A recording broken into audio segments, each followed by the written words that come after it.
তো বন্ধুরা আজকে আমাদের নিরামিষ। তো এখানে দেখতে পাচ্ছ পেঁপে কেন্দুরি ভাজা, টমেটোতে আলুতে সেদ্ধ, আর ফুলকপিতে আলুতে একটা তরকারি। এই যে পেঁপে কাটা।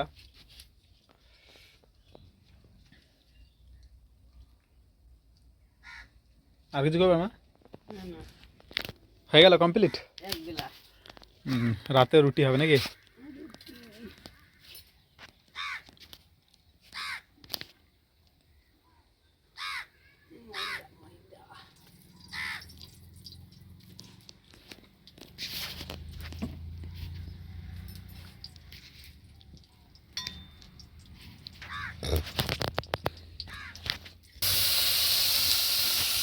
তো বন্ধুরা এখানে দেখতে পাচ্ছ কিন্দুরিতে আর পেঁপেতে মানে ভাজা হবে আর কি।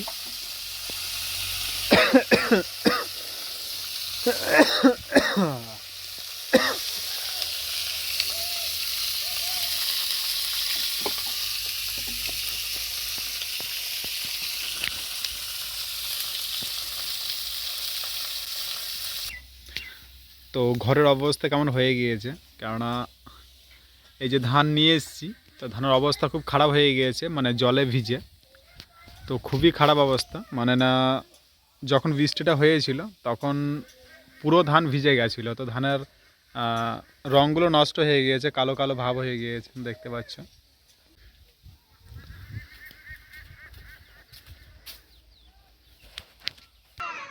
হাই বন্ধুরা, তোমরা সবাই কেমন আছো?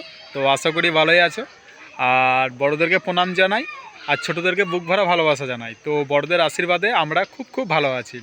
তো বন্ধুরা তোমরা থাম্বনেল দেখে বুঝতে পেরে গেছো।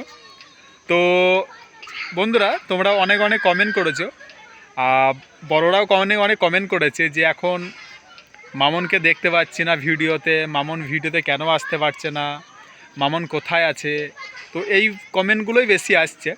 তো আজকে ওই নিয়ে আজকে আমি ব্লগটা বানাচ্ছি যে মামন কোথায় আছে, কেন ভিডিওতে আসতে পারছে না, ওর কি হয়েছে। তো আজকে সমস্ত কিছু আজকে বলবো। তো বন্ধুরা তোমরা সঙ্গে থাকো। তো বন্ধুরা মামন কোথায় আছে, মামন কেন ভিডিওতে আসতে পারছে না, তো আজকে সেই প্রশ্নের আজকে উত্তর আমি দেবো। তো বন্ধুরা তোমরা দেখে থাকবে এখন অল টাইম এখন ভিডিওতে আমার বোনটাই এখন আছে আমার সাথে। তো এখন মামন আসতে পারছে না, তার কারণ কি, মামন এখন আছে তার মায়ের বাড়িতে। কেননা তোমরা শুনে থাকবে বা জেনে থাকবে যে মামনের কিছুদিন থেকে খুব শরীর খারাপ ছিল, এখনও আছে, এখনও ঠিকঠাক শরীর এখনও সুস্থভাবে হয়নি, সুস্থ হয়নি। তো কেন, তো তোমরা তো ভালো করে জানো বা শুনেও থাকবে যে মামন এখন প্রেগনেন্ট। তো সেই কারণে মানে তার মায়ের বাড়িতে এখন রেখে দিয়ে এসেছি। কেন রেখে দিয়ে এসেছি সেটা তোমাদেরকে একটু বলি। কেননা 2-2.5 মাস থেকে কন্টিনিউ মানে খেতে পারতো না, ঠিকঠাক খাওয়া দাওয়া করতে পারতো না। কেননা যেটাই খেতে যেত তো অরুচি হয়ে গিয়েছিলো, কেননা বমি করে ফেলতো, সারাদিনে 2-3 বার করে বমি করতো, ঠিকঠাকভাবে খেতে পারতো না, শরীর খুব দুর্বল হয়ে গিয়েছিলো। তো আমাদের গ্রামের নাম তো পারুলিয়া। তো পারুলিয়া থেকে আশেপাশে ডাক্তার বলতে গেলে কান্ধি, বহরমপুর, এদিকে রামপুরহাট, আমাদের বাড়ি থেকে অনেকটা ডিফারেন্স। তো সেই কারণে দেখলাম যে মানে সিউড়িতে, মানে মামনের মায়ের বাড়িতে, তো মায়ের বাড়ি থেকে কাছে সিউড়ি, মানে 1 কিলোমিটার ডিফারেন্স। তো ওইখানে আগে মানে মাহি হয়েছিল ওইখান থেকে, কেননা খুব সুবিধা ওইখানে ডাক্তারখানার দিক থেকে। তো ওইখানেই আমি নিয়ে গেছিলাম, প্রায় 20-25 দিন হয়ে গেল ওইখানে নিয়ে গেছিলাম মামনকে। তো ওইখানে ডাক্তার দেখিয়ে তারপরে মামনকে রেখে দিয়ে এসেছি। কেননা আমি একটা জিনিস ভাবলাম যে মামন যদি এইখানে আসে তো মানে কি হতো, মানে সমস্ত কিছু কাজ তো মাই করে, আর তার সাথে সাথে আমিও করে দিতাম মামনকে কাজ, মানে কোনো কাজ করতে দিতাম না। তো মামনেরও খারাপ লাগতো যে সবাই কাজ করছে আমি বসে আছি। তো তার সাথে সাথে কী করতো, মামন 1-2 কাজ করতে চলে যেত আর কি। তো আর একটা মামনের প্রবলেম হতো, মানে যখন ওই রাত্রের দিকে মানে নিঃশ্বাসে একটুকু প্রবলেম হতো। তোমরা আগেও ভিডিওতে শুনে থাকবে যে মামনে একটুকু ঠান্ডা লাগলে পরে নিঃশ্বাসে প্রবলেম খুবই হতো আর কি। তো সেটা হতো, ওই জন্যই মামনকে রেখে দিয়ে চলে এসেছি। দেখলাম যে না, যদি এইখানে আসে আবার সে 1-2 কাজ করতে চলে যাবে, আবার প্রবলেম হবে, ওই জন্য মায়ের বাড়িতে মামনকে রেখে দিয়ে এসেছি। তো ওই জন্য এখন মামনকে নিয়ে ভিডিও বানাতে পারছি না। আর মামন তো এখন ডান্স ভিডিও করতে পারবে না, কেননা মামন তো এখন প্রেগনেন্ট। তো সেটা এখন করা যাবে না। তো এই কারণে এখন মামুনকে রেখে দিয়েছি মায়ের বাড়িতে। তো মামুন এখন এইখানে নেই, মানে আমাদের এখন বাড়িতে নেই, ও এখন ওইখানেই আছে। তো আমি কিছুদিন পরে, মানে প্রায় 6-7 দিন পরে গিয়ে মামুনকে আরেকবার ডাক্তার দেখিয়ে নেবো, কেননা রিপোর্ট করতে বলেছে, ফটো করতে বলেছে আর রক্ত পরীক্ষা করতে বলেছে। তো ওইগুলো করে নেবো, করে নিয়ে তারপরে ডাক্তার আরেকবার দেখিয়ে নিও, তারপর মামুনকে আর মাহিকে নিয়ে চলে আসবো।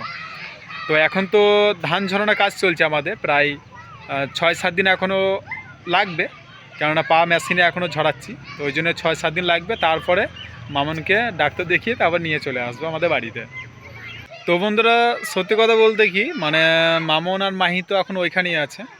তো তাদেরকে খুব মিস করি, কেননা মাহি তো তোমার সাথে দেখে থাকে, মাহি খুব দোষী এমনিতেই, কেননা সবসময় মানে দৌড়ে দৌড়ে বেড়ায়, ঠিক আছে, খেলনা করে বেড়ায়, খুব জ্বালাতন করে। তো সত্যি কথা বলতে খুব খুব মন খারাপ করছে তাদের জন্যে। আর তোমরা তো জানবে যে একটা বাচ্চা ঘরে থাকতে থাকতে সে যদি না থাকে তো কেমন লাগে। আজকে শুধু আমার বলে না, বাবা মা সবারই মন খারাপ করছে তাদের জন্য। আর যখনই মাহি ফোন করছে তখনই বলছে বাবা আমাকে নিয়ে যাও। তো খুব খারাপ লাগছে। তো কিছুদিন পর তাদেরকে নিয়ে চলে আসবো। ওকে বন্ধুরা, তোমরা তো সব শুনলে যে মামুন এখন কোথায় আছে, মামুনের কি হয়েছে, ওই জন্য কেন ভিডিওতে আসতে পারছে না মামুন এখন, তো সমস্ত কিছু তোমাদেরকে বললাম। তো ওকে বন্ধুরা, পুরো ভিডিওটা দেখার জন্য তোমাদেরকে অসংখ্য অসংখ্য ধন্যবাদ। আর এইভাবে পাশে থেকো, সাথে থেকো। দেখা হচ্ছে পরের ভিডিওতে, ততক্ষণের জন্য টাটা বাই বাই, আর সবাই ভালো থেকো।